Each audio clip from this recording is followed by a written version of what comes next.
This lecture is all about possessive nouns.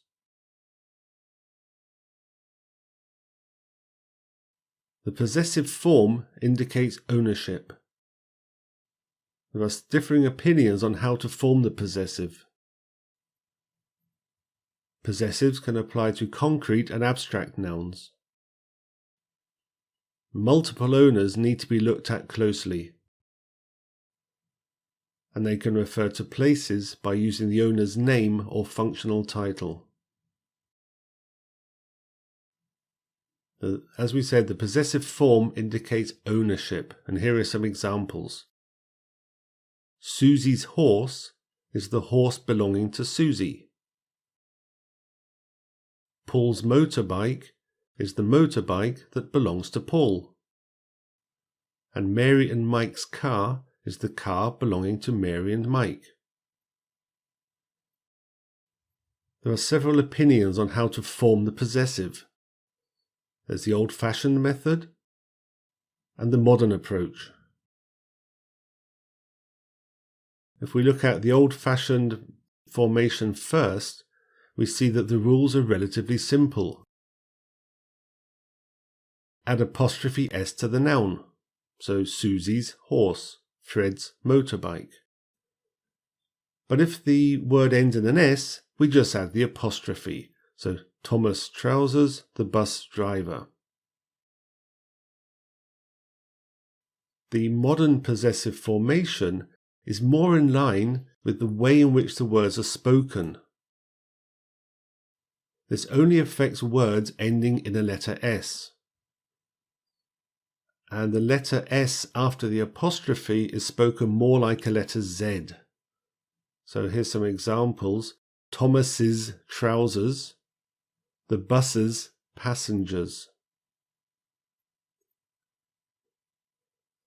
An exception to the previous rule, and it's a bit awkward, is when the owners are plural and the plural form is formed by adding an S to the singular form. And we'll see some examples.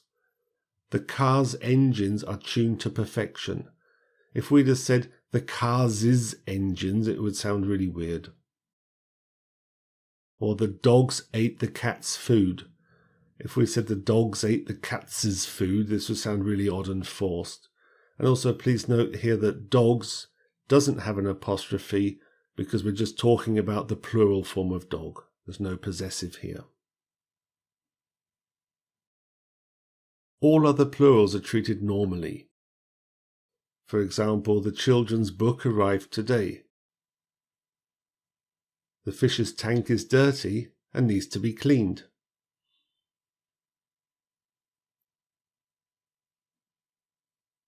Up until now, we've only seen examples with concrete nouns. But possessive forms can also apply to abstract nouns. And abstract nouns are things like feelings and emotions and ideas. And here are some examples. Jenny's mood isn't getting any better. John's integrity is above question. Susie's sense of humour is very dark. Paul's knowledge is impressive.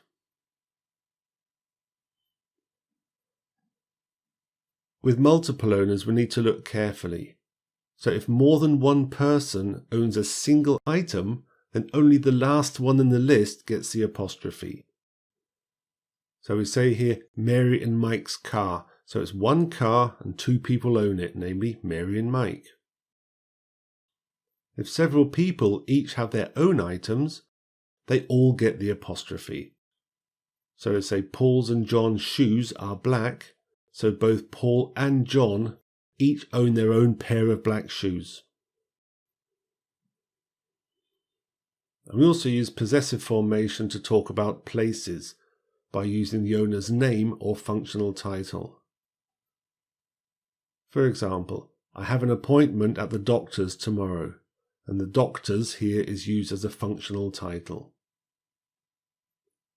We're invited to the neighbours for drinks next week. Similar to the other example.